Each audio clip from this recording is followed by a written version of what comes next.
शंकर जी जैसे पति को पाकर के यदि कोई नारी अपने जीवन में संशय रखे तो इससे बड़ी भूल जीवन की दूसरी हो नहीं सकती। जैसे तुम्हें पति चरित्रवान मिल जाए और चरित्रवान पति के ऊपर पत्नी संदेह करे तो गलती पति की मानी जाएगी कि पत्नी की मानी जाएगी? गलती पत्नी की मानी जाएगी। अच्छा, इसमें दोषी कौन ठहराया जाएगा? तो मायके वालों पर दोष जाएगा कि माता पिता ने संस्कार अच्छे नहीं दिए, तभी तो इतना चरित्रवान पति मिला है। इसके बाद भी संशय करती है, भ्रम करती है, ना जाने कितनी प्रकार की चर्चा करती है, समाज में दुष्प्रचार करती है। समाज के लोग यही कहेंगे माता पिता ने संस्कार नहीं दिया है। पति को दोषी नहीं ठहराएंगे, पत्नी को दोषी ठहराएंगे। क्यों? संशय किया जा रहा है, भ्रम पाला जा रहा है, और आप अपने जीवन में एक संशय के द्वारा दूरियां बनाने जा रहे हैं। इससे क्या होगा? इससे उस वंश में अशांति रहेगी और तुम्हारी संतान भी संस्कारी नहीं होगी, और आगे चल करके तुम्हारे सामने चुनौतियां आ जाएंगी कि तुम अपनी संतान से ही सुख प्राप्त नहीं कर पाओगे।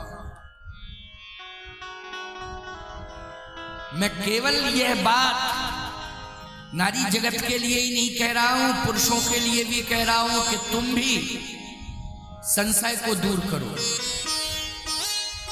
और घर घर में कथाएं इसलिए होती थी, गांव गांव में कथाएं इसलिए होती हैं, परंपरा इसलिए अनादिकाल से चली आ रही है कि पूरा समाज अबाल वृद्ध नर नारी सामूहिक रूप से बैठ करके एक संत सदगुरु की वाणी से कथा सुने और कथा से व्यथा दूर हो जाए, और व्यथा के माध्यम से परिवार व्यथा दूर होगी। कथा के माध्यम से पूरे परिवार को शांति और सौहार्द प्राप्त हो जाए। ये व्यथा हमारे परिवार को मिटा रही है, ये व्यथा हमारे परिवार में बहुत बड़ी विडंबना पैदा कर रही है, और ये सारी व्यथाएं दूर होंगी राम कथा से। सती जी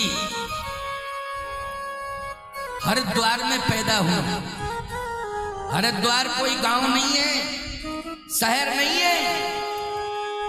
हरिद्वार तीर्थ है और अनादिकालीन तीर्थ है, पौराणिक तीर्थ है हरिद्वार। उसी हरिद्वार में कनखल है। कनखल कोई अलग नहीं है, हरिद्वार में ही एक भाग है कनखल। हरिद्वार में पैदा हुई सती, और प्रमोशन क्या हुआ? अब आप जब हरिद्वार से ऊपर जाएंगे तब आपको कैलाश मिलेगा। हरिद्वार तो बहुत नीचे है, कैलाश तो बहुत ऊपर है। अच्छा बोलो, सती जी का प्रमोशन हुआ, जन्म हुआ हरिद्वार में, कनखल में, और विवाह कहाँ हुआ? कैलाश के शिखर पर भगवान शिव के साथ। तो बोलो ये डिमोशन है कि प्रमोशन है? प्रमोशन है ये। और पति भी मिला है तो ऐसा पति मिला है जिस पति की पूरे त्रिभुवन में महिमा है। केवल एक कैलाश तक सीमित नहीं है उसकी महिमा, त्रिभुवन तक महिमा। विश्वनाथ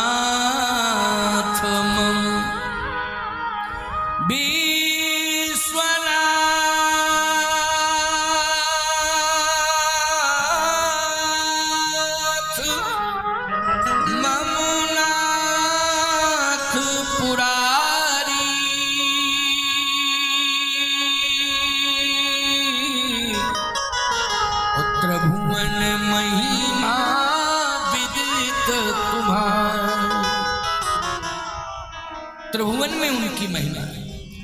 इतना महिमा मंडित पति जिसे मिला हो, इसके बाद भी समझ में बात नहीं आ रही है। फिर भी अपने पति की वाणी पर संशय करना, शिव जी के चरित्र पर संशय नहीं है सती को, लेकिन भगवान शिव जो बार बार कहते हैं कि राम राम जपो, राम राम जपो, राम का नाम लो। कौन राम? कहां के राम? किस राम की चर्चा आप कर रहे हैं? बोलो भाई। ये अनर्गल प्रलाप। इसका मतलब ये है कि पति प्रभावशाली है तो पति की महिमा तो समझ रही है कि ये पति की बड़ी महिमा है, त्रिभुवन महिमा विदित तुम्हारी, लेकिन पति को तो मान रही है, महिमा है इसलिए पति को मान रही है, लेकिन पति की नहीं मान रही। ये विडंबना है।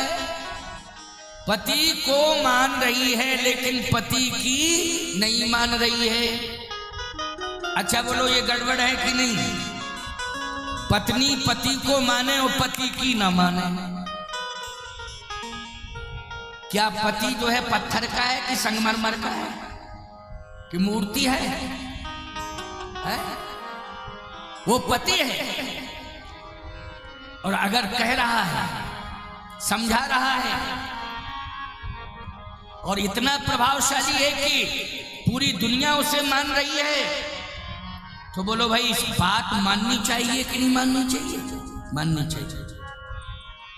एक बात आपको बताएं, केवल हम यही बात कह करके वाणी को विश्राम कर दें तो माताओं में असंतोष आ जाएगा। माताएं ये कहेंगी, बहन बेटियां ये कहेंगी कि महाराज जी ने एक पक्षी बात कह दी, लेकिन पुरुषों के लिए क्या कहा? आखिर पत्नियों के बारे में भी तो कुछ कहना चाहिए। अगर पत्नी अच्छी बात कह रही है तो पति को भी मानना चाहिए, याद रखो। पत्नी अगर कोई अच्छी बात कर रही है, अच्छा सुझाव दे रही है तो मानना चाहिए। अगर मंदोदरी की बात रावण मान जाता तो मरता भी नहीं, और याद रखना इतना बड़ा कलंकी होके नहीं मरता कि हर दशहरा के दिन उसे मरना पड़ता है। इतना बड़ा कलंकी होकर के मरा। मरे तो बहुत हैं। क्या हिरण्यकश्यप नहीं मरा? कंस नहीं मरा? खरदूषण नहीं मरा? बाली नहीं मरा? तृष्णा नहीं मरा? बड़े बड़े सब मरे राक्षस।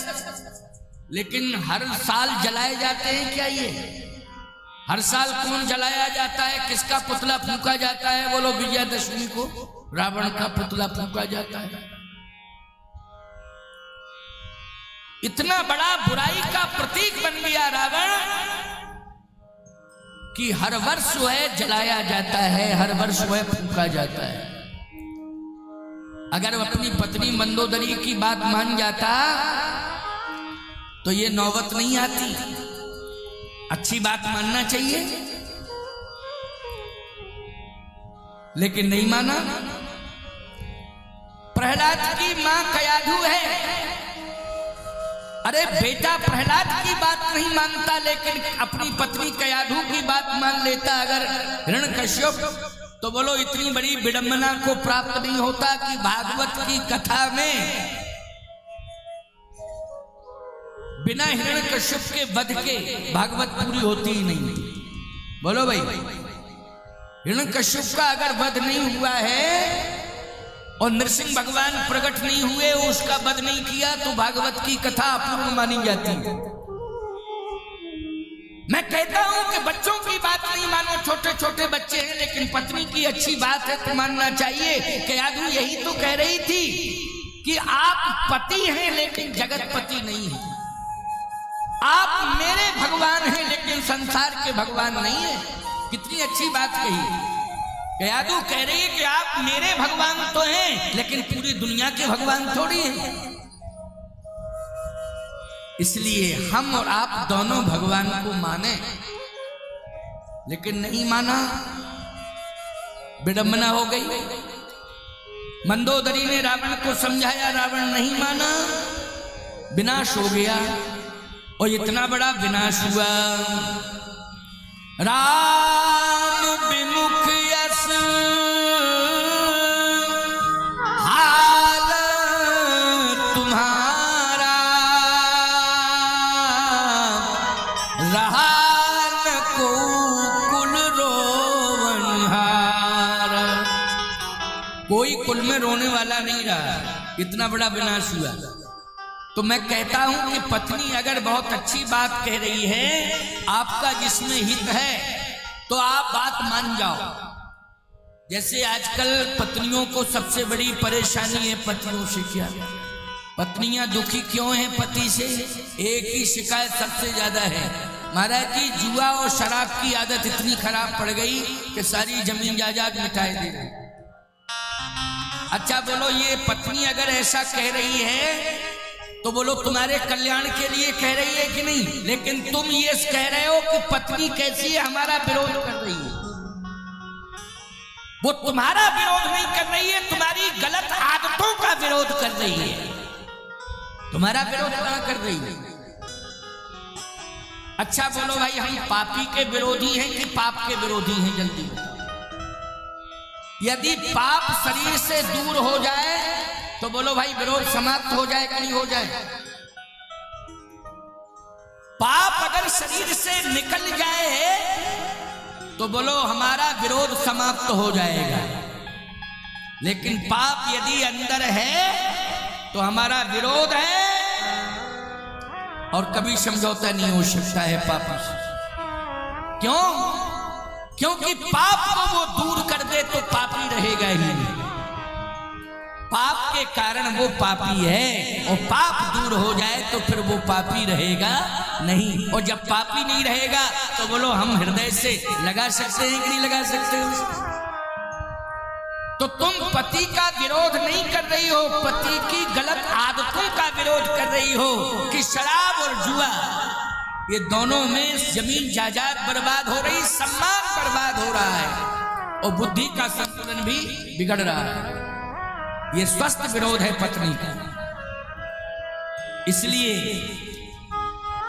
अगर शराब पीने वाला नशा तुम्हारे जीवन में है, इसे दूर करो। जुआ खेलने वाली आदत यदि तुम्हारे अंदर है, इसे दूर करो। तो आप कहो महाराज पिए क्या? शराब नहीं पीना है, अगर पीना है तो राम कथा अमृत पीना है। कैसे आज आप बैठ करके राम कथा का अमृत पी रहे हो, राम कथा अमृत पी रहे हो। यह है पीने वाला पदार्थ। पेयम पेयम श्रवण पुट के राम नामाभिरामम। शास्त्र कहता है पियो पियो पियो। क्या पिए?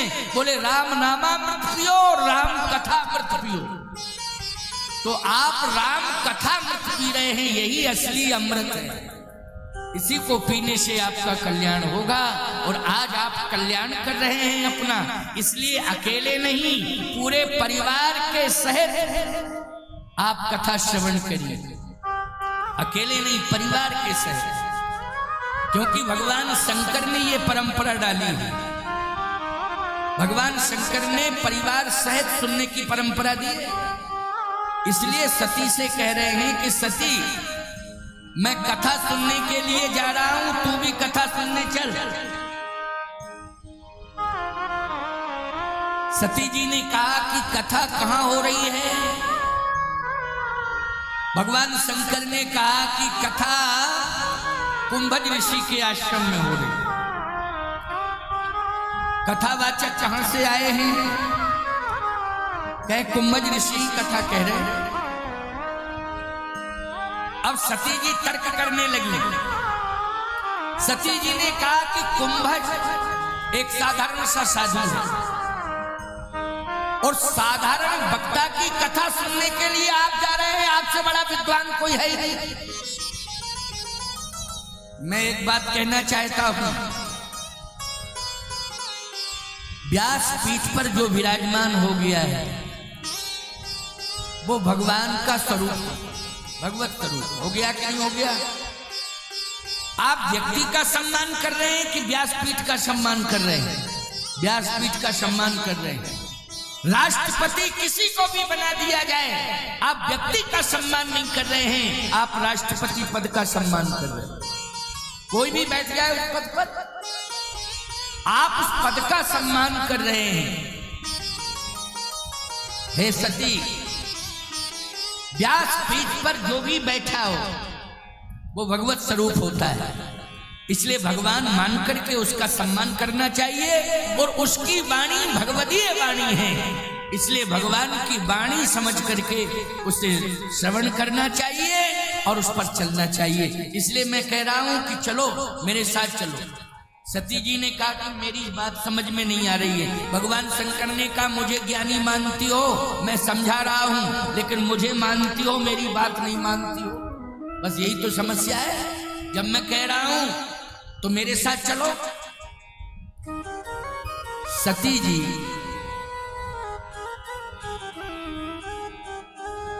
कथा सुनने नहीं जा रही है, वक्ता की परीक्षा लेने जा रही है। क्या लेने जा रही है? परीक्षा। क्योंकि जिज्ञासु नहीं है, वो परीक्षा लेने जा रही है कि क्या बोलता है ये वक्ता। नजर वहीं जाकर के सुनूंगी कितना ज्ञान है इसमें, बोलता क्या है, कितना ज्ञानी है। ये परीक्षा लेने जा रही है।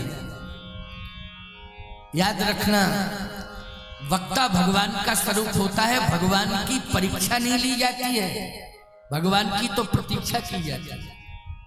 आप लोग कितने भाग्यवान हो, कई महीने से प्रतीक्षा कर रहे थे। वो लोग कर रहे थे कि नहीं? बहुत महीने हो गए, लगभग कितने महीने पहले मैंने एक साल, हाँ देखिए 1 वर्ष पहले पुरुषोत्तम सिंह आपका, ये बहुत भक्त हैं पुरुषोत्तम जी। 1 वर्ष से लगातार प्रयासरत रहे। 1 वर्ष पहले स्वीकृति ली गई। और ऐसी बात नहीं कि जहां जहां मेरी कथाएं हुई हैं वहीं वहीं गए। चित्रकूट धाम कामतानाथ भगवान के दरबार में कितनी आस्था है। 1 साल हो गया। ये आस्था की बात है कि कामदगिरि पीठाधीश्वर ही कथा कहेंगे और आप सभी क्षेत्रवासी लालायित थे कि स्वामी जी आवे वो कथा सुना। बोलो भाई, आप परीक्षा ले रहे हो मेरी कि प्रतीक्षा कर रहे थे? जल्दी बोलो। प्रतीक्षा कर रहे थे, इंतजार कर रहे थे। साधु और भगवान, इन दोनों की प्रतीक्षा कर। इस कलयुग में भगवान नहीं मिल रहा है तो यही प्रतिज्ञा कर लो, यही सोच लो कि मुझे भगवान की कथा सुनने का अवसर मिल जाए, भगवान की कथा सुनने का अवसर मिल जाए, यही प्रतीक्षा करो। और साथ ही इस बात पर भी पूरी तरह से विश्वस्त होकर के कृत संकल्पित हो जाओ आप कि हम भगवान की कथा भी सुनेंगे तो संत वाणी से सुनेंगे। ये भी आपकी बहुत बड़ी श्रद्धा है, संत वाणी से। ये आप प्रतीक्षारत रहे कि संत वाणी से, जगतगुरु रामानंदाचार्य की वाणी से कथा सुनने को